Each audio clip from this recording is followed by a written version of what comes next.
మొదలైపోయింది. ఇక మంచిర్యాలలో ఎటువంటి సిచ్యువేషన్ ఉందో తెలుసుకునే ప్రయత్నం చేద్దాం. దీనికి సంబంధించి మరిన్ని అప్డేట్స్ మా కరెస్పాండెంట్ మాంతయ్య లైవ్ లో సిద్ధంగా ఉన్నారు. మాంతయ్య చెప్పండి, మొదటి విడతలో ఏమైనా తప్పిదాలు జరిగాయా, దాన్ని రెక్టిఫై చేస్తూ ఇప్పుడు రెండో విడతలో ఎటువంటి తప్పిదాలు జరగకుండా, ఎటువంటి చెదురుమదురు ఘటనలు చోటు చేసుకోకుండా ఏ విధంగా పోలింగ్ ముందుకు వెళ్తోంది, దీనికి సంబంధించి పూర్తి అప్డేట్స్ ఏంటి? ఎస్ నీలిమ, ఉమ్మడి ఆదిలాబాద్ జిల్లాకు సంబంధించి మొదటి విడత ప్రశాంతంగా ముగుస్తుంది. ఈ రోజు రెండో విడత పంచాయతీ ఎన్నికల పోలింగ్ సాగుతోంది. మన ప్రస్తుతం మంచిర్యాల జిల్లా కాశీపేట మండలం పెద్దంపేట వద్ద ఉన్నాం. పెద్దంపేట గ్రామానికి సంబంధించి మొత్తం 10 వార్డుల్లో తమ ఓటు హక్కు వినియోగించుకునేందుకు ఓటర్లందరూ వచ్చిన పరిస్థితి కనిపిస్తూ ఉంది. ముఖ్యంగా ఏదైతే ఈరోజు ఉమ్మడి ఆదిలాబాద్ జిల్లాకు సంబంధించి రెండో విడతలో మొత్తం 480 పంచాయతీ స్థానాలకు ఎన్నిక జరగబోతుంది. పోలింగ్ జరుగుతూ ఉంది. 3200 వార్డులకు కూడా పోలింగ్ జరుగుతోంది. దీనికి సంబంధించి అధికార యంత్రాంగం భారీగా ఏర్పాటు చేసింది. దాదాపు 10,000 మంది పోలింగ్ సిబ్బందితో పాటు మరో 5,000 మంది పోలీసులతో భారీ బందోబస్తు ఏర్పాటు చేశారు. మొత్తం ఉమ్మడి జిల్లాలో 70కి పైగా సమస్యాత్మక పోలింగ్ కేంద్రాలను గుర్తించారు. ఆయా కేంద్రాల్లో వెబ్కాస్టింగ్ ఏర్పాటు చేయడంతో పాటు ప్రత్యేకంగా పోలీసు బలగాలను అక్కడ నియమించి ఎలాంటి అవాంఛనీయ సంఘటనలు జరగకుండా పోలీసులు చర్యలు తీసుకుంటా ఉన్నారు.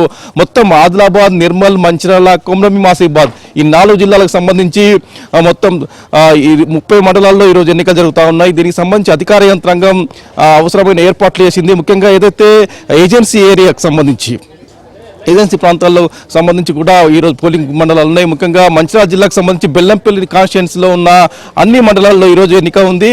అదే సమయంలో ఆదిలాబాద్ సంబంధించి ఆదిలాబాద్ బోత్ కాన్స్టిట్యుయెన్సీకి సంబంధించిన 7 మండలాల్లో ఎన్నిక జరుగుతూ ఉంది. మరోవైపు నిర్మల్ జిల్లాకు సంబంధించి కూడా ముత్తోల్, ఇటు నిర్మల్ కాన్స్టిట్యుయెన్సీకి సంబంధించిన 7 మండలాల్లో ఈరోజు పంచాయతీ ఎన్నికల పోలింగ్ జరుగుతోంది. ఆసిఫాబాద్ జిల్లాకు సంబంధించి సిర్పూర్ కాగజ్ నియోజకవర్గంలోని మొత్తం 7 మండలాల్లో ఈరోజు పంచాయతీ ఎన్నికల పోలింగ్ జరుగుతుంది. దీనికి సంబంధించి అధికార యంత్రాంగం ఏదైతే ఆయా జిల్లా ఎస్పీలు, కలెక్టర్లు మానిటరింగ్ చేస్తూ ఉన్నారు. ముఖ్యంగా సెన్సిటివ్ పోలింగ్ కేంద్రాలపైన ఎక్కువ దృష్టి సారించారు. ఎందుకంటే గతంలో జరిగిన కొన్ని ఘటన దృష్ట్యా పోలీసులు ఎలాంటి అవాంఛనీయ సంఘటనలు జరగకుండా మొత్తం బందోబస్తు ఏర్పాటు చేసిన పరిస్థితి కనిపిస్తుంది. మొత్తానికి చెప్పాలంటే ఈ పంచాయతీ ఎన్నికలకు సంబంధించి మొదటి విడత సక్సెస్ఫుల్ కావడంతో రెండో విడత కూడా ఎలాంటి అవాంఛనీయ సంఘటనలు జరగకుండా చర్యలు తీసుకుంటున్న పరిస్థితి మనం చూస్తూ ఉండవచ్చు. అన్ని ప్రాంతాల్లో ముఖ్యంగా రాజకీయ పార్టీలు ఈ ఎన్నికలను చాలా సీరియస్గా తీసుకున్నాయి. ఈ ఎన్నికల ద్వారా స్థానిక సంస్థల్లో తమ పట్టు నింపుకుందుకు ప్రయత్నాలు చేస్తున్న పరిస్థితి కనిపిస్తుంది. అదే సమయంలో పోటాపోటీగా ఒక్కో పార్టీ నుంచి 2 అభ్యర్థులు రెబల్స్ కూడా ఎక్కువగా ఉన్న పరిస్థితి మనకు కనిపిస్తూ ఉంది. ముఖ్యంగా సిర్పూర్ కాగజ్ నియోజకవర్గం సంబంధించి ఒక ప్రత్యేక పరిస్థితి కొనసాగుతుంది. ఇక్కడ ఏదైతే బీఆర్ఎస్ నుంచి అటు కొనప వర్గం, మాజీ ఎమ్మెల్యే కొనప వర్గం, ఇటు ఆర్ఎస్ ప్రవీణ్ కుమార్ వర్గం చాలా మంది అభ్యర్థులను బరిలో దించిన పరిస్థితి. రెండుకు సంబంధించిన ఒకే పార్టీ నుంచి 2 అభ్యర్థులు బరిలో ఉన్న పరిస్థితి. అదే సమయంలో అటు కాంగ్రెస్, ఇటు బీజేపీ కూడా అభ్యర్థులను రంగంలో దించింది. ఇక్కడ ఇప్పుడున్న పరిస్థితుల్లో సిర్పూర్ కాగజ్ నియోజకవర్గంలోని మండలాల్లో ఫలితాలు ఎలా ఉండబోతున్నా కూడా ఆసక్తికరంగా మారింది.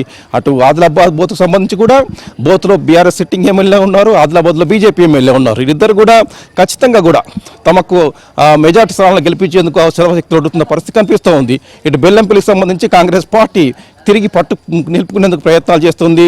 అటు నిర్మల్కు సంబంధించి అటు 2 కూడా బీజేపీ ఎమ్మెల్యేలు ఉన్నారు, వారు మెజార్టీ స్థానాలను గెలిపించుకున్న ధీమాతో ఉన్నారు. మొత్తానికి కూడా రాజకీయ పార్టీలన్నీ కూడా సర్వశక్తులు ఒడుతున్న పరిస్థితి కనిపిస్తుంది. మొదటి విడత ఫలితాల కంటే రెండో విడత ఫలితాలు తమకు సానుకూలంగా ఉంటాయని చెప్తా ఉన్న పరిస్థితి. Neelima, right, thank you Manthaiah.